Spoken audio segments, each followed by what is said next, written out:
আহ, আহ, উস্তাদ, এই বাস তো সাধারণ বাস না। দেখেন না, কুড়ালের কোপ দিলে আগুনের ফুলকি বাইর হইতেছে। আমার কিন্তু ভালা ঠেকতেছে না। চলেন বাইগা যাই।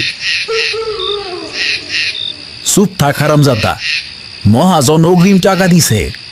কাজ শেষ না কইরা গেলে পিঠের চামড়া থাকবো। এইটা বুনো বাস, একটু শক্ত হয়, জোরে কোপ দে।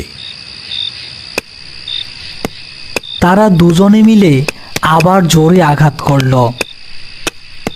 এবার বাঁশটা মটমট শব্দ করে ফেটে গেল, কিন্তু বাঁশের ভেতর থেকে কোনো কষ বের হলো না। বের হলো গাঢ় লাল রঙের আঠালো তরল। উস্তাদ, ওই যে দেখেন, বাঁশ দিয়া তো রক্ত পড়তাছে।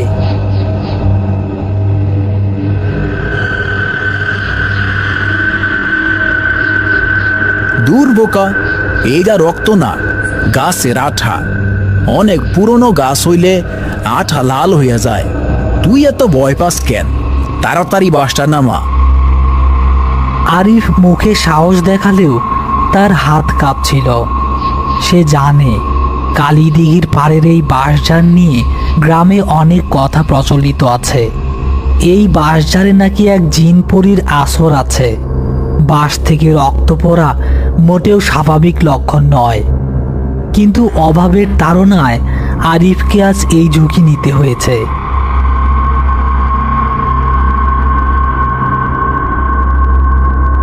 বাঁশটা মাটিতে নামানোর সময় বাঁশের গোড়ার ফাঁকা অংশ থেকে ঝনঝন করে একটা শব্দ হলো, যেন কিছু একটা মাটিতে পড়ল। উস্তাদ, কিছু একটা পড়ছে, আওয়াজ শুনলেন? সেলিম শুকনো পাতার উপর হাতড়ে একটা ভারী জিনিস খুঁজে পেল। টর্চের আলোয় জিনিসটা ঝলমলিয়ে উঠল। এটা একটা রূপোর নূপুর, অনেক পুরনো আমলের নকশা করা, কিন্তু নতুনের মতো চকচক। উস্তাদ, দেখেন, খাঁটি রূপার নূপুর, কত ভারী! এইটার দাম তো 1000 টাকা হইব।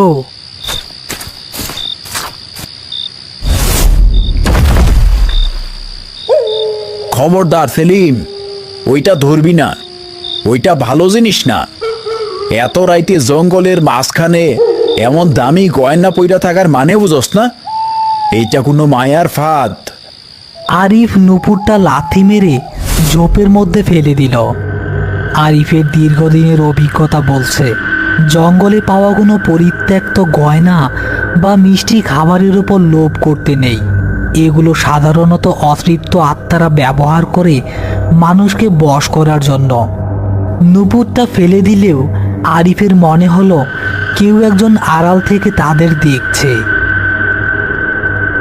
চল, বাস কাঁধে নে, আর এক মুহূর্ত ইহানে থাউন যাইব না। কিন্তু উস্তাদ, এত দামি জিনিসটা ফালাইয়া দিলেন। মহাজনরে না দিয়া আমরা বেইসা দিলে তো। তুই কি জানের মায়া করস না? চুপচাপ চল এখান থেকে। সেলিম ওস্তাদের সামনে ভয়ে হাঁটতে লাগলো ঠিকই, কিন্তু সে আরিফের অগোচরে বাঁশ তোলার ছলে ঝোপের পাশ থেকে নূপুরটা কুড়িয়ে চুপি চুপি তার কোমরে গুজে ফেলল। তার মনে হলো ওস্তাদ তো আর চেক করবে না।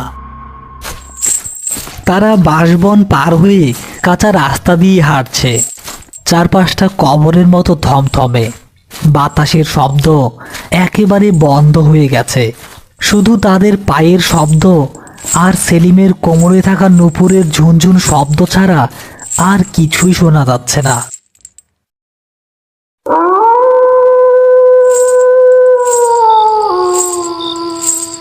সেলিম, দাঁড়া। কি হইছে ওস্তাদ? কিসের শব্দ হয় জুনজুন কইয়া? তুই কি নূপুর লগে নিয়ে আইসস? না, না তো ওস্তাদ, আমি কেন নিমু? হয়তো বাতাসের শব্দ বা কোনো পোকামাকড় ডাকতেছে। মিথ্যা কইবি না সেলিম, আমি স্পষ্ট শুনতাছি। জঙ্গলের নিয়ম ভাঙলি তুই।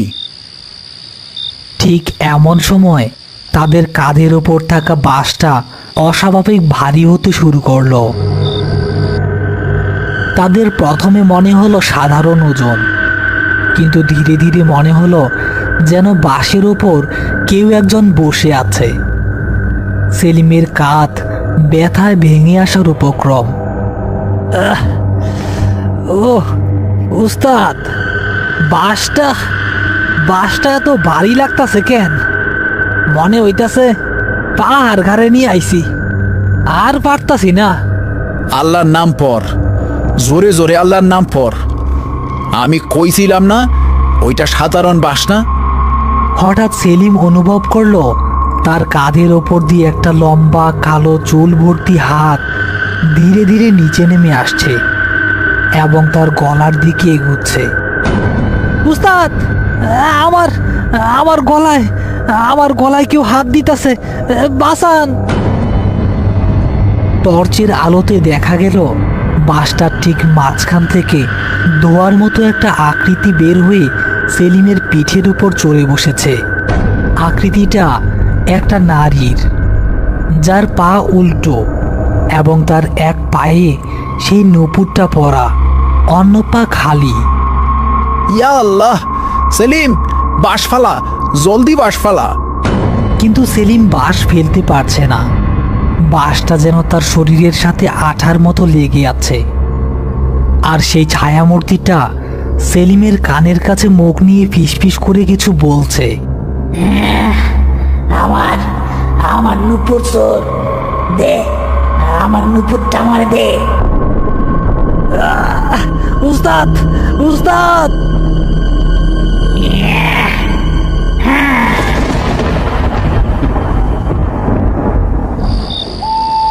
আরিফ কোনো মতে সেলিমকে টেনে হিচড়ে নিয়ে এসেছে। বাঁশটা তারা পথেই ফেলে এসেছে, কিন্তু বিপদ এখনো কাটেনি। সেলিম জ্বরে কাঁপছে এবং পাগলের মতো প্রলাপ করছে। সে আসতাছে, সে আসতাছে, আমার পা কাইচা নিব। চুপ কর, কালু ফকিরের রাস্তা নাই, চলে আইছি। এইখানে ঢুকলে আর কেউ কিচ্ছু করতে পারবো না। আরিফ জানে তারা বড় ভুল করেছে। নূপুরটা সাথে নিয়ে আসা মানে আত্মাটাকে নিজের ঘরে দাওয়াত দেয়া। সেলিম এখন আর মানুষ নেই, তার উপর সেই আত্মার পূর্ণ আসর ভর করেছে। আরিফ আপ্রাণ চেষ্টা করছে তাকে বাঁচাতে, কিন্তু সে খেয়াল করেনি যে সেলিমের পা এখন আর মানুষের মতো সোজা নেই, একটু বাঁকা হয়ে গেছে। হঠাৎ কালু ফকিরের ঘরের দরজা দরাম করে খুলে গেল। কালু ফকির হ্যারিকেন হাতে বেরিয়ে এলো, তার চোখ আগুনের মতো জ্বলছে। এই কে রে? কারে তো সাহস? মৃত্যুর দুধ সাথে নিয়া আমার উঠানে পাড়া দেশ? ও আরিফ, তুই এই ছোকরারে লগে আনছস কেন? দেহস না ওর ছায়া মাটিতে পড়তাছে না? ফকির বাবা বাসান, পোলাটা লোভে বইরা এক মহা ভুল কইরা ফেলাইছে, ওরে মাফ কইরা দেন। ভুল? ও ভুল করে নাই, ভুল করছস তুই। তুই জানতি ওই বাঁশজার অভিশপ্ত, তাও গেলি কেন? এখন উপায় একটাই। কালু ফকির কিছু বলার আগেই সেলিম হঠাৎ অদ্ভুতভাবে হেসে উঠল। তার হাসি মানুষের নয়, যেন কোনো হিংস্র পশুর মতো। উপায়? উপায় নাই, ও এখন আমার। নূপুর ফিরাইলেও ওরে আমি ছাড়বো না। সেলিম হঠাৎ এক ঝটকায় আরিফের হাত ছাড়িয়ে সোজা পেছনের অন্ধকারের দিকে দৌড় দিল, যেদিকে সেই বাঁশঝাড়টা। তার দৌড়ানোর ভঙ্গি সাধারণ মানুষের মতো নয়, সে চার হাত পা ব্যবহার করে বাঘের মতো দৌড়াচ্ছে। সেলিম দাঁড়া। আরিফ, যাইস না, যাইস না, অন্ধকারের লগে পাল্লা দিস না। আরিফ ফকিরের কথা না শুনেই সেলিমের পেছনে দৌড় দিল। সেলিম দাঁড়া। আরিফ প্রাণপণে দৌড়াচ্ছে। তার হাতে টর্চ থাকলেও সে সেটা জ্বালাতে পারছে না। পেছনে আলো দেখে সেলিম আরো দ্রুত দৌড়াতে শুরু করলো। সামনে অন্ধকারে সেলিমের ছায়া দেখা যাচ্ছে। সে মানুষের মতো দৌড়াচ্ছে না, বরং 4 হাত পা ব্যবহার করে কোনো বুনো জানোয়ারের মতো লাফিয়ে লাফিয়ে বাঁশঝাড়ের দিকে এগুচ্ছে। সেলিম সেলিম দাঁড়া, ওইদিকে যাইস না, যাইস না ওইদিকে। ওইটা ওইটা মরণের ফাঁদ। আরিফ জানে এবার যদি সেলিম ওই কাটা বাঁশের গোড়ায় পৌঁছে যায় তবে তাকে আর কোনোদিনও ফেরানো যাবে না। আত্মা সাধারণত শিকারকে তার মৃত্যুর স্থানের দিকে টেনে নিয়ে যায়। হঠাৎ সেলিম একটা বিশাল বাঁশঝাড়ের সামনে গিয়ে থামল। সে এক লাফে প্রায় 10 ফুট উঁচুতে একটা বাঁশ জড়িয়ে ধরল এবং টিকটিকির মতো তরতর করে উপরে উঠতে লাগলো। উস্তাদ, আমারে ডাকেন কেন? ও তো আমারে ডাকতাছে, ওই যে নিচে, লাল পানির নিচে। সেলিম নিচের দিকে আঙুল দিয়ে ইশারা করলো। সেখানে সেই কাটা বাঁশের গোড়া থেকে এখনো লাল আঠা বের হচ্ছে, যা অন্ধকারে রক্তের মতো দেখা যাচ্ছে। আরিফ বাঁশঝাড়ের নিচে এসে দাঁড়ালো। সে দেখল সেলিম বাঁশের মগডালে ঝুলে আছে, তার মাথা নিচের দিকে। ঠিক সেই সময় পেছন থেকে একটা আগুনের মশাল হাতে কালু ফকির সেখানে উপস্থিত হলো। তার গলায় হারের মালা এবং হাতে একটা ত্রিশূল। আরিফ, খবরদার, বাঁশ ছুঁইবি না। ওই বাঁশে এখন শয়তান বর করছে। তুই ছুঁইলে তুইও আটকা পড়বি। তাইলে তাইলে কি করবো বাবা? ওরে চোখের সামনে মরতে দিমু? ওর কাছে ওই নূপুর আছে। যতক্ষণ ওই নূপুর ওর কোমরে আছে ততক্ষণ ওই প্রেতাত্মা ওরে ছাড়বো না। নূপুরটা ফেরত দিতে হইব, কিন্তু সমস্যা হইল ও এখন নিজের ইচ্ছায় নূপুর ফেরত দিব না। বাঁশের ওপর থেকে সেলিম শব্দ করতে লাগলো। তার চোখ দিয়ে আগুনের মতো ভাটা জ্বলছে। আমার নূপুর, আমার নূপুর আমি নিমু, ওর পা শুদ্ধ নিমু। কালু ফকির বুঝতে পারল সময় খুব কম। ভোরের আলো ফোটার আগেই এই খেলার ইতি টানতে হবে, নয়তো সেলিম চিরকালের জন্য এই বাঁশঝাড়ের অংশ হয়ে যাবে। আরিফ, আমি মন্ত্র দিয়া বাঁশটারে অবশ করমু। তুই সেই সুযোগে গাছে ঢিল মাইরা বা লাঠি দিয়া সেলিমের কোমর থাইকে ওই নুপুরটা ফালাবি। পারবি? লক্ষ্য ঠিক রাখতে হইব।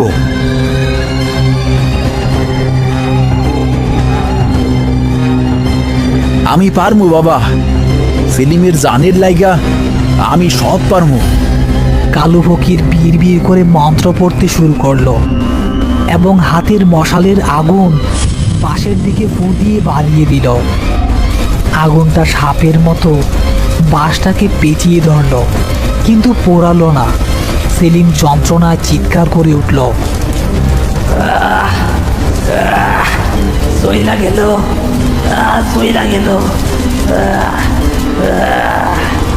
আরিফ, এখনই মার, ঢিল মার। আরিফ তার বহু বছরের কাঠুরে জীবনের অভিজ্ঞতাকে কাজে লাগিয়ে সর্বশক্তি দিয়ে ইটের টুকরোটা ছুঁড়ে মারল। সেটা সোজা গিয়ে লাগলো সেলিমের কোমরে, যেখানে নুপুরটা গোজা ছিল। সেই আঘাতে সেলিমের কোমরে গুজে থাকা নুপুরটা নিচে পড়ে গেল। নুপুরটা পড়ার সাথে সাথেই নুপুরের সেই ঝনঝন শব্দটা আর শোনা গেল না। নুপুরটা মাটিতে পড়ার সাথে সাথে বাঁশঝাড়ের ভেতর থেকে এক প্রচণ্ড দমকা বাতাস বইতে শুরু করলো। মনে হলো হাজার হাজার নারী একসঙ্গে কান্না করছে। হঠাৎ মাটির নিচ থেকে একটা ফ্যাকাশে হাত বেরিয়ে এসে নুপুরটা কপ করে ধরে ফেলল। সেলিম বাঁশের আগা থেকে একটা বস্তার মতো ধপাস করে নিচে পড়ে গেল।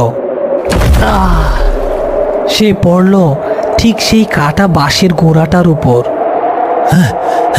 সেলিম! আরিফ আর কালু ফকির সেলিমের কাছে গেল। সেলিম বেঁচে আছে, কিন্তু তার বাম পাটা অদ্ভুতভাবে মটকে গেছে, ঠিক যেমন উল্টো পায়ের সেই পেতনিটা ছিল। জানটা বাঁচলো, কিন্তু দাগ থাইকা গেল আর কি। ও নুপুর ফেরত দিছে ঠিকই, কিন্তু নুপুর চুরির শাস্তি হিসাবে ওর পাটা জিন নিয়া গেছে। ওই পা আর কোনোদিন সোজা হইব না। চারপাশের বাতাস শান্ত হয়ে এলো। ভোরের আজান শোনা যাচ্ছে দূরের মসজিদ থেকে। বাঁশঝাড়ের সেই ভয়ঙ্কর পরিবেশ কেটে গিয়ে সাধারণ সকালের আলো ফুটেছে।